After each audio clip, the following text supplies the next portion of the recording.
I had known Daniel for as long as memory served.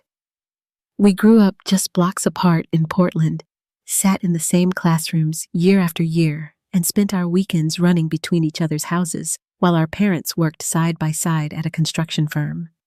My childhood memories are stitched with the sound of his laughter, the way he teased me for my short haircut, calling me boyish, and how I always managed to come up with something quick to throw back at him. What none of us realized was that behind all that bickering lay something sturdier than ordinary friendship, a connection that slowly deepened with time. By the time high school rolled around, our teachers and classmates had started placing bets on when we'd finally admit what they already saw so clearly. "You two are made for each other," they'd say with knowing smiles, and our mothers would exchange looks like they were in on a secret. I brushed it all off. To me, Daniel was still just the boy who carried my books when they were too heavy, who argued with me about math problems, who felt like a constant I couldn't imagine life without, but nothing more. That illusion shattered the night of our senior prom.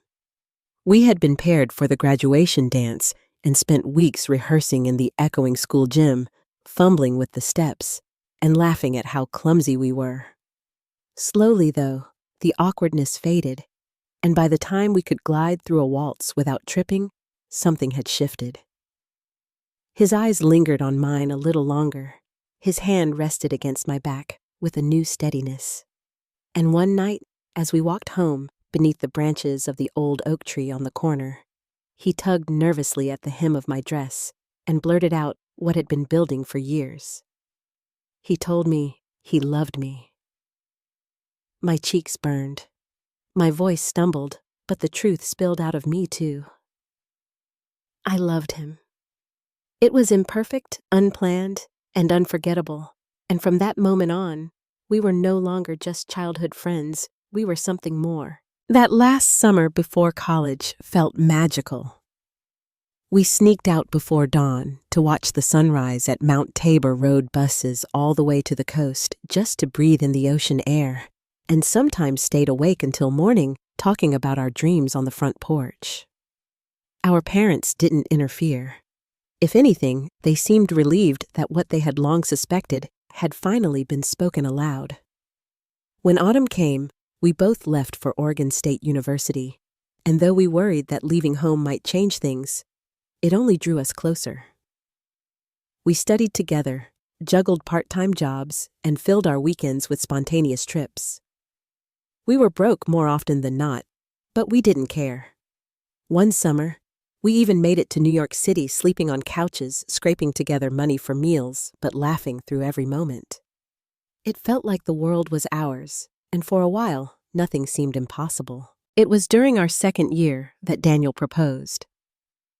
Not with a grand gesture, not on some carefully staged evening, but on the hood of his old Ford, after a long drive with a paper bag of fries between us.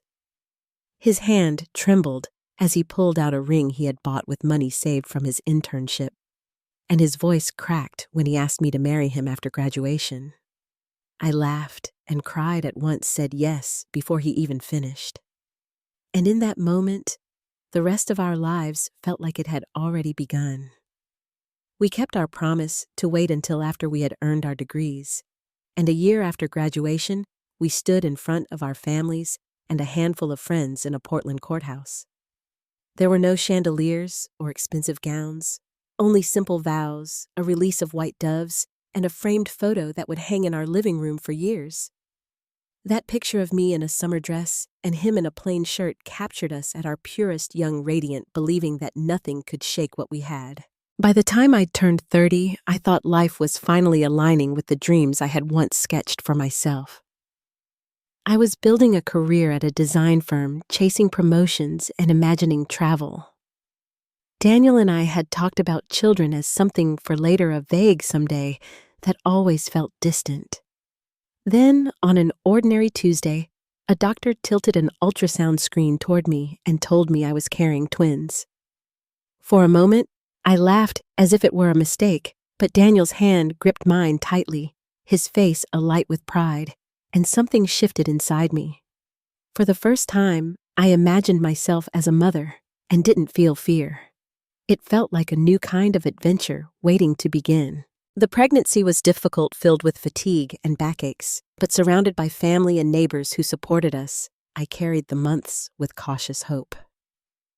Daniel worked more hours than ever, determined to build a cushion for the future, while I left my firm early and poured myself into preparing for the lives growing inside me. When Lily and Grace finally arrived, the delivery stretched long and painful. But the moment I held their tiny wrinkled bodies against me, everything else fell away. They were perfect, identical faces, blinking up at me with the kind of trust that only new life carries. Daniel stood beside me, tears streaking his face, whispering that I had done it, that they were beautiful. And in that instant, I felt whole in a way I had never imagined. The months that followed blurred into sleepless nights and endless cycles of feeding, burping, and rocking. My reflection became someone I barely recognized. But every smile, every tiny hand curled around my finger, made the exhaustion worth it. Daniel worked himself to the bone, sometimes falling asleep still in his work clothes. But I told myself it was for us, for the family we had built. I traded career ambitions for lullabies and diaper changes, and though part of me wondered if the world outside was passing me by, I believed with all my heart that I was exactly where I was meant to be. The first 2 years with Lily and Grace passed in a haze of exhaustion and bliss. Our little house in Portland transformed into a cocoon of routine and warmth. Mornings began with the girls' babbling, afternoons were filled with stroller walks through Forest Park, and evenings ended with lullabies repeated until I believed they were stitched into my very being. Daniel, though consumed by work, never failed to scoop the girls into his arms the moment he walked through the door, showering them with kisses before looking at me like I was still the most beautiful woman in the world, even with messy hair and spit up on my shirt. On weekends, he insisted on family adventures, simple drives to the Columbia River Gorge, or picnics in the park that reminded me how much joy could live in simplicity. Our families supported us in every way they could. My mother offered her wisdom and endless casseroles, while his parents babysat and stocked our fridge when times were tight. We weren't wealthy, but we didn't need to be. Love filled in every gap money could not, and for a while, I believed our marriage was stronger than ever. At night, when we collapsed into bed, Daniel would wrap his arm around me and whisper that we were doing better than okay, and I believed him. Yet as the girls grew, so did the whisper of unease inside me. At first, it was little more than a fleeting thought when I caught my reflection in the mirror. Sweatpants, tired eyes, and no trace of the ambitious woman I used to be. The woman who had chased deadlines, presented designs to clients, and dreamed of seeing her work etched into city skylines. That version of me felt distant, almost like she belonged to someone else. Meanwhile, my college friends shared their achievements, promotions, travels, lives that seemed vibrant and expanding. I congratulated them with a smile, but inside, I felt the ache of being left behind. Whenever I voiced these feelings, Daniel would reassure me. He told me I was raising our daughters, doing the most important job in the world, and I wanted to believe him. But deep down, I longed for something more, a reminder that I still had an identity beyond wife and mother. Still, I buried that longing, telling myself fulfillment looked different for everyone, and mine was in the chaos of bottles and bedtime stories. For a while, it was enough. But when Lily and Grace neared 3 years old, Daniel suggested preschool. He argued that they needed independence and that I needed space too. The thought terrified me. The idea of strangers teaching them, caring for them, made my chest tighten. One evening, as we sat across the kitchen table, the conversation turned sharp. He insisted I couldn't shelter them forever, that I deserved time for myself, and then added that he needed room to breathe. The words stung. I had given up everything for our family, and now he wanted space away from it. That was the first moment I felt something between us shift. Soon after, his schedule grew stranger. He came home later and later, often slipping through the door long after the girls were asleep. When I asked, he claimed he had taken on a side job, something he couldn't explain, but promised was legal and necessary. "Trust me, Clara," he said, "this will help us in the long run." But his vagueness gnawed at me. He used to tell me everything, and now there were silences where stories used to be. I noticed his phone face down on the table, his voice low and hurried when he stepped outside for calls. The unease sharpened when a neighbor mentioned seeing him by the corner store late at night, looking nervous while talking on his phone. I confronted him gently, but he only kissed my forehead and told me to give him more time. My mother whispered her suspicions one afternoon, warning me to consider the possibility that he might be unfaithful. I wanted to believe she was wrong. Daniel had never been the type, but once the seed of doubt is planted, it takes root in every unexplained absence and every secretive glance. Finally, one night, as I pressed him for answers, he looked at me with desperation in his eyes. He begged me for trust. Just 1 year, he said, and everything would make sense. Against my instincts, I agreed. Love makes you cling to hope, even when the ground beneath it feels fragile. By December, I was clinging to that hope more tightly than ever. I convinced myself his side job was nothing more than work, and with the new year approaching, I wanted to remind us both of the love we once knew. Quietly, I planned a surprise. I dipped into the savings I had set aside and booked us a trip to Egypt, a dream I had carried for years. I imagined us walking hand in hand beneath the pyramids, laughing again, like we used to, rediscovering what had carried us from childhood to here. On New Year's Eve, with our families gathered, champagne chilled, and fireworks bursting outside, I handed him an envelope with trembling hands. "Happy New Year," I whispered. He opened it, stared at the tickets, and instead of joy, his face hardened. His voice turned cold as he told me he couldn't just leave, not with everything going on. I pleaded just 1 week, just for us. But he pushed the tickets back and raised his voice, demanding that I respect his work. In front of our parents, our children, he stormed out, leaving me holding those tickets as though they were proof of something broken. The fireworks outside lit the sky with color, but inside, I felt only darkness. In that moment, I knew something vital between us had splintered, and no celebration could mend it. The days after New Year's Eve passed in silence so heavy it felt like a living thing in our home.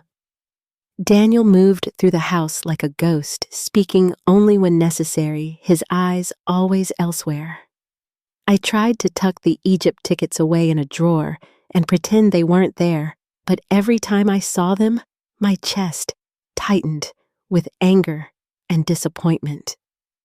The image of him storming out while fireworks lit the sky burned itself into my memory. One morning, after another long night of waiting for him to come home, I packed bags for myself and the girls. Lily and Grace didn't understand, their little hands clutching stuffed animals as I drove to my parents' house. My mother opened the door, worry etched across her face the moment she saw me. She didn't press for details, only pulled us inside and made space for us in the guest room. For a few days, I felt safe, cocooned by the warmth of my parents' home, away from the tension that had infected mine. Daniel came eventually, knocking at their door one evening, with weary eyes and apologies spilling from his lips. We sat on the porch while the girls played inside, and he begged me to forgive him. He admitted he shouldn't have snapped at me, shouldn't have walked out. But when I searched his face for the truth behind his secrecy, there was nothing. No explanation, no confession, just empty promises that things would get better if I could only trust him longer. Against the judgment screaming in my chest, I agreed to return home, telling myself it was for the girls. But the house no longer felt like home.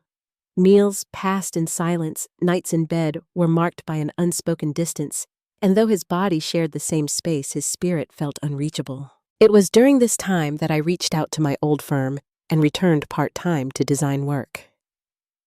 Walking into that office again felt like breathing air I hadn't realized I'd been deprived of. The buzz of creativity, the smell of coffee and ink, the sense of purpose, it reminded me that I was more than diapers and lullabies. That part of me, long buried, still existed. Yet even as I rediscovered pieces of myself, nothing eased the widening rift at home. The man I had once known better than anyone now felt like a stranger across the dinner table. That spring, a thread from the past wove its way back into my life. Hannah, my closest friend from college, called me after years of distance. Her voice was the same warm, animated, alive, and when she invited us to dinner, I felt hope flicker. "Bring Daniel," she insisted. "I want you to meet James." Their home looked like something from a magazine's sleek furniture, fresh flowers art that gleamed under perfect lighting. Hannah was radiant, her confidence as bold as her laughter, while James carried himself with an effortless charisma that filled the room. He told stories about his ventures, his travels, his successes, and people leaned in to listen. I glanced at Daniel and saw his jaw tighten, his shoulders stiff. At dinner, James dominated the conversation while Daniel sat in silence, pushing food around his plate. The contrast was impossible to ignore. On the drive home, the air between us was thick. Finally, Daniel muttered that he didn't like James dismissing him as arrogant and self-absorbed. I didn't argue, though inside, I couldn't help but notice how small my husband had seemed beside him. The realization shamed me, but it was there all the same. Despite Daniel's discomfort, I refused to let go of Hannah's friendship. She was a reminder of who I had been before motherhood consumed me, and I needed her. Over the months that followed, we reconnected even as Daniel withdrew further into work and excuses. By winter, Hannah invited us to spend the holidays together, but Daniel declined, claiming his mysterious side job made it impossible. Disappointed, I decided to take the girls to my family's cabin near Mount Hood. The snow I thought would be good for all of us, a quiet escape from the growing emptiness at home. The drive wound through icy roads, the girls singing carols in the back seat. As dusk fell and the cabin came into view, I noticed smoke rising from the chimney. My heart skipped. I had expected the place to be dark and waiting for me, but when I opened the door, the warmth of a fire greeted me, and there, standing in the center of the room, was Daniel. Before I could ask what he was doing there, a small voice called out, "Daddy!" A little boy, no more than 4 years old, ran into the room and clung to his leg with the ease of someone who had done it 100 times before. My vision blurred, the blood in my ears roaring as the word repeated, "Daddy!" My daughters stood frozen behind me, their wide eyes fixed on the boy. I demanded the truth, my voice trembling with fury. Daniel's face drained of color, his words stumbling. He claimed the boy wasn't his, that he belonged to James. He said James had fathered him in an affair, that he had begged Daniel to keep the child's secret to protect Hannah. He swore he had only been helping, trapped in a lie he couldn't escape. The explanation felt too wild, too convenient, but the desperation in his voice made me hesitate. I pulled out my phone and called James. His voice cracked with guilt, and in that broken moment, he confessed. The boy was his. He had hidden it from Hannah for years, relying on Daniel to protect the secret. My chest tightened as the weight of betrayal crashed down. My husband had poisoned our marriage with lies, and my best friend's life was built on the same fragile illusion. I knew then what I had to do. Hannah deserved to know. When Hannah arrived at the cabin that afternoon, her smile was as bright as ever, her hug warm and familiar. She looked radiant, full of life, completely unaware of the storm waiting for her. My heart ached as I led her inside, every step heavy with the knowledge that what I was about to do would break her. Near the fireplace, the little boy played quietly with wooden blocks, his dark hair falling into his eyes. Hannah glanced at him curiously, then at me, a question forming on her lips. I drew a steadying breath and told her the truth. At first, she blinked confused, shaking her head as though I'd spoken nonsense. But when I explained that James had confessed, her knees buckled, and she collapsed onto the couch, clutching her face as sobs tore through her. "No," she whispered, "it can't be true. He wouldn't do this to me." I wanted to comfort her, but my touch would mean nothing. Her world was unraveling before her eyes, just as mine had. Daniel stood nearby, helpless, as Hannah's sobs filled the cabin. When she finally lifted her face, her eyes were bloodshot and blazing with betrayal. "All these years," she said, voice trembling, "he let me believe we had a perfect life. He let me love him while he carried this secret." Her words cut through the silence like a blade. She shook her head, whispering again and again that it was over. Then she rose abruptly and left her cries echoing down the snowy road until they faded into silence. Watching her drive away, I felt a strange mix of relief and guilt. Relief that the truth was no longer locked inside me, guilt that I had been the one to unleash it. That night, as the fire burned low, Daniel tried to reach for me. His hand brushed my shoulder, his voice low and earnest. He said he never meant to hurt me, that he thought he was protecting everyone by keeping the secret. I pulled away, staring into the embers. The right thing would have been to tell me, I said. To trust me with the truth. My voice cracked as I added, "Instead, you left me drowning in doubt." He didn't argue. He only bowed his head and sat in silence beside me, the weight of his choices pressing down on us both. I lay awake long into the night, the cabin creaking around me, the boy asleep in the next room, my daughters huddled together in their blankets. Divorce hovered at the edge of my thoughts, a terrifying and inevitable shadow. But then I thought of Lily and Grace, their laughter, their tiny hands reaching for mine, and I knew I couldn't decide quickly. Their lives were bound up in ours, and whatever choice I made would shape their futures. In the weeks that followed, we returned home, but nothing was the same. The silence between us was heavier than before, every glance carrying the weight of unspoken truths. Daniel pleaded with me, asked for patience, for forgiveness, for time. But trust once shattered is nearly impossible to rebuild, and no amount of apologies could erase the image of that little boy running to him, calling him daddy. I poured myself into work, leaning on my design projects for strength, rebuilding the parts of myself I had lost. Returning to that identity reminded me that I could stand on my own, even as my marriage crumbled around me.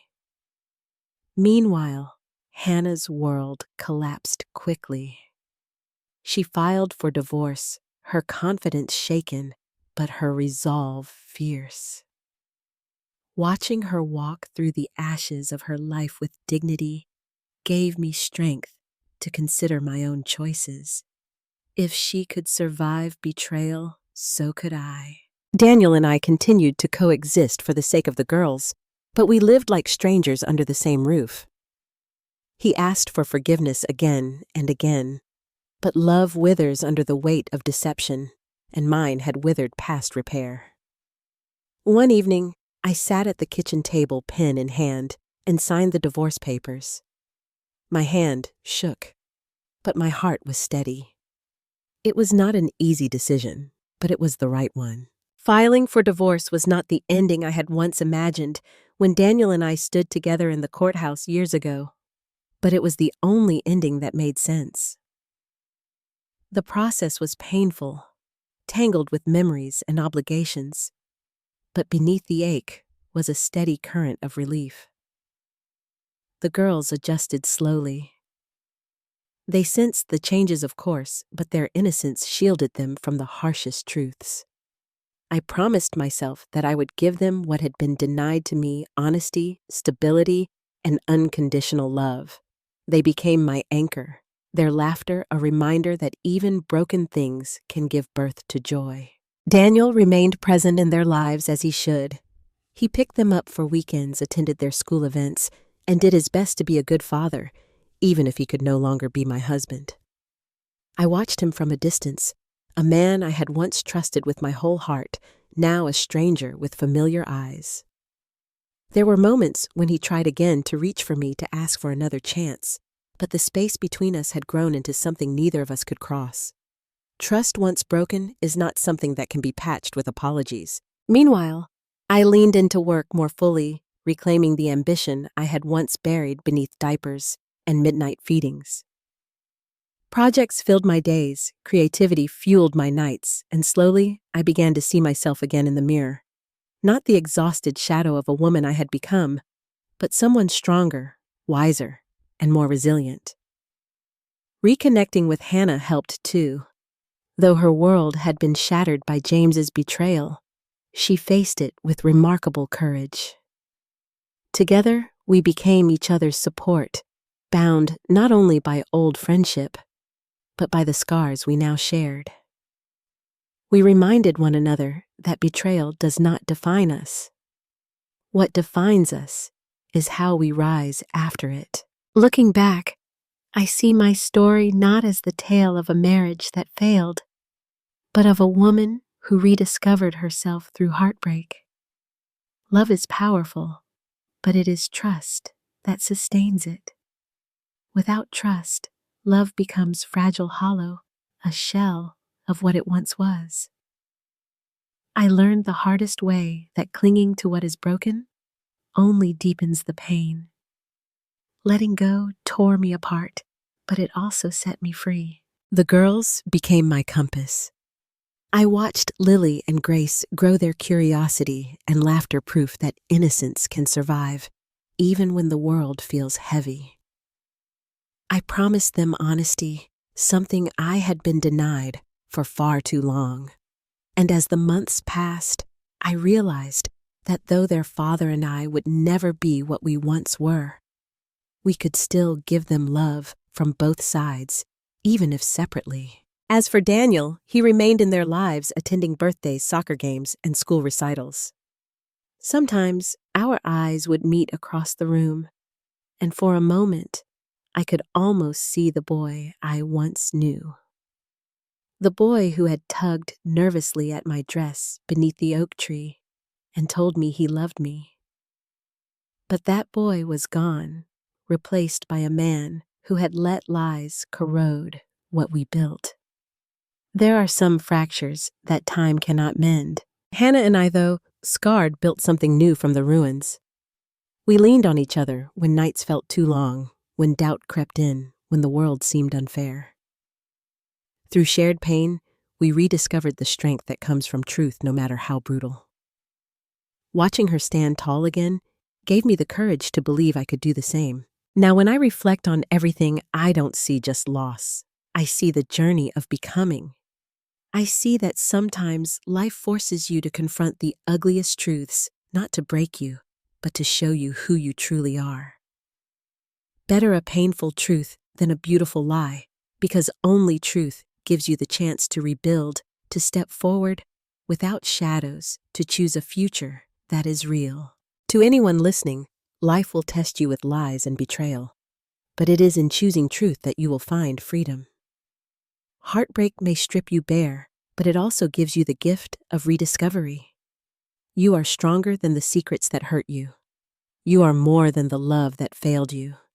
And even in the darkest seasons, there will always be light waiting, if only you choose to face it. If you were moved by this story, please like, share, and subscribe to the channel, and leave a comment with your thoughts. Your support helps bring more stories like this to life.